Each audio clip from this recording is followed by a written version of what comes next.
This whole story with Taylor Riggs, co-host of the Big Money Show, and John Carney, Breitbart economics and finance editor and co-author of the Breitbart Business Digest, which has a cult following. Hey, John, while we're talking about the economy's too strong to cut rates, we got an ISM services number today that was a very strong number. That's right. Including higher, not lower prices. That's right. Much hotter than expected. The largest month-to-month price increase from December to January in 12 years. So this is inflation reaccelerating, which we shouldn't be surprised when we just saw the jobs report come in that told us that we had added 353,000 jobs. Of course, when you're bringing that many people into the workforce on the payrolls, of course demand is increasing. Taylor, why is the Fed always talking about lowering rates when there's no, in other words, it's an odd. Yes, they've got the inflation rate down. Prices are still a lot higher than they were, let's say, 2 or 3 years ago. But, okay, they got the inflation rate down, no question about it. But it isn't yet down to their target. And secondly, as John pointed out, and we've all pointed this out, the numbers are coming in very hot. I mean, heaven forbid, the economic forecasting consensus was basically wrong last year, at least the second half of the year. I mean, why wouldn't he say we're still not sure we might need higher rates? Why wouldn't he say we like policy stability, those kinds of options? I think part of the 60 Minutes interview, as well as the Fed meeting last week, is trying to tame and tamp down markets without shocking markets. You don't want to come out and say we're still hiking rates because the markets are pricing in at the beginning of the year 6 or 7 rate cuts. Now, I think he tried to do a good job, Chair Powell, on 60 Minutes of saying we're not doing 6 or 7 rate cuts this year.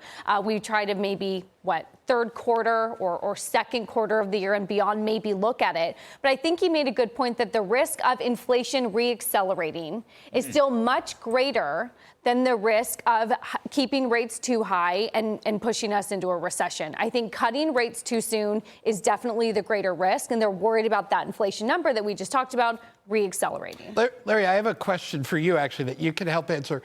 That show, even though it aired Sunday night, was taped Thursday morning. So Powell would not have had the 353,000 jobs number early on Thursday afternoon. He probably had it late on Thursday night, as you know. That's when they get them. Right, that's when they get them. So if he was hinting that there may be a cut in May, that was before he saw the January jobs number. I think after that number, we're not cutting in May either. Is he better off telling Scott Pell, or is he better telling the whole rest of the world at the Fed press conference on Wednesday? I have nothing against Scott Pell, by the way. He's a perfectly fine person.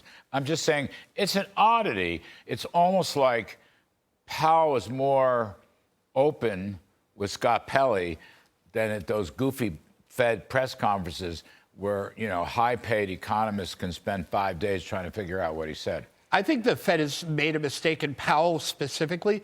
Going to these press conferences every single meeting, I don't think is a good idea.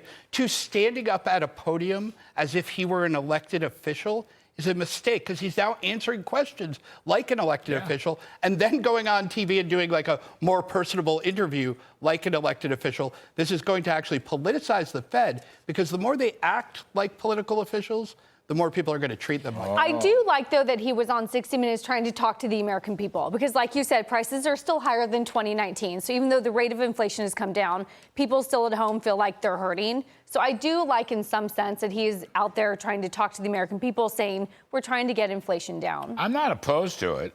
It's just funny that he has to keep saying it. Yeah, that's right. I'm not opposed to that program. I'm not opposed to any of it. I just thought it was somewhat odd, particularly learning from John that he taped that thing. When did you say? Thursday afternoon. Thursday afternoon, Thursday morning. It would have been before they got it. I think that was actually very intentional. I don't think he wanted to go on a program on Thursday afternoon after he had the jobs numbers in hand and, talk about something that was going to air on Sunday. With you know this, Larry. Once you get those numbers, you have to be very careful who you talk to. Yes. Taylor, I got one for you. In the interview, he promised he wouldn't be swayed by this year's presidential election and said the pain he feared from rate hikes never materialized. So the Fed will not be swayed by the presidential election. Which is why he also needs to be careful. You talked about why they're not talking about hiking, why he needs to be careful about not cutting too soon. Because any rate cut, of course, in an election year could be seen as trying to influence, help the economy. And will be seen. Into and November. The Republican candidate has basically already fired him. So if he makes one move, you can expect, certain discussions. I think, and you know this more than anyone, great cuts in an election year are always hard. I think he has to be very careful what he does. And again, the risk of upside of inflation still greater at this point. John, what are the odds, which no one is talking about, that the Fed's next move is a rate hike? I think they're a lot higher than zero, which is what the market is priced in. It's the most underpriced risk in the market right now. I think there is a good chance if inflation continues to heat up and we get jobs numbers like we saw in January, that the Fed does have to hike. I think the earliest they're going to cut, by the way, is July. Then they have to take September off, because if they cut right before the election, that's a big problem. Maybe if inflation stays calm, they cut again in November and December. That's 3 cuts. The market has like 5 right now. They're not going to cut. The only quick counterpoint to that, real rates are high. You could argue real rates are restrictive. I know I don't think anything's restrictive right now when you had 353,000 jobs in a month. He's not going to cut rates until the morning of Trump's inaugural. Oh, did I say that? That was just a what if. You know what I mean? John Carney and Taylor Riggs. By the way, folks, please don't miss Taylor, along with her co-host Brian Brenberg and Jackie D'Angelo's The Big Money Show Playbook. This special Education in America. It's a special town hall this Thursday at 1 p.m. Eastern, right here on Fox Business.